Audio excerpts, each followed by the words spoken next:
aujourd'hui, c'est plus de 18 millions de personnes qui sont exposées au risque d'inondation. Et demain, si on ne fait rien, c'est une augmentation d'au moins 40% à 2050. Bonjour, donc je suis Sébastien Dupré, je suis le directeur technique en charge des questions d'environnement, de risque, de mer et de littoral au CEREMA. Qu'est-ce que c'est un risque? C'est finalement la rencontre entre un phénomène, qui peut être naturel et technologique, et un territoire. Alors le principal risque aujourd'hui en France, c'est le risque d'inondation. Un peu plus de 18 millions de personnes qui sont exposées au risque d'inondation ou de submersion marine. C'est aussi un peu plus de 20 milliards de dégâts entre la période 1982-2020, donc des enjeux considérables. Aujourd'hui, les populations qui sont exposées au risque d'inondation, c'est les populations qui habitent le long des cours d'eau, le long du littoral, dans la France hexagonale, mais aussi dans les Outre-mer. Et demain, avec le changement climatique, ce seront aussi des populations qui sont éloignées des zones naturelles où on se pense exposées au risque d'inondation, du fait, par exemple, de l'accroissement des pluies intenses et du risque de ruissellement. Concrètement, ce qu'on fait à l'échelle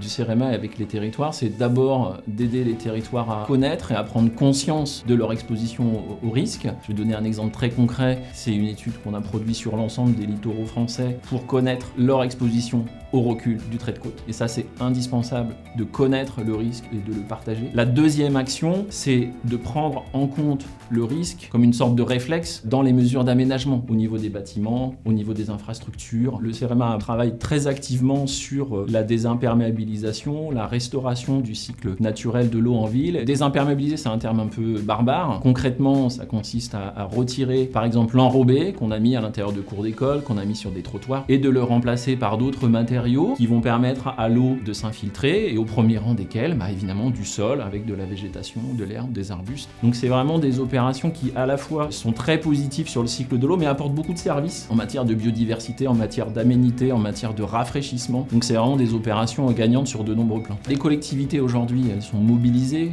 dans l'adaptation au changement climatique de leur territoire. Elles sont malgré tout confrontées à la nécessité de prendre des décisions dans un contexte qui est incertain, et aussi à un enjeu d'acceptabilité par les habitants des solutions qui sont proposées et qui sont parfois nouvelles, typiquement la réintroduction de la nature en ville, est à la fois une opportunité mais aussi un sujet de dialogue qui est parfois compliqué pour les collectivités. Le défi est immense, mais en agissant aujourd'hui, en cherchant à mieux connaître les risques, à saisir toutes les opportunités pour agir sur le bâti, sur la manière dont on occupe le territoire, le défi sera accessible, mais il faut agir sans attendre.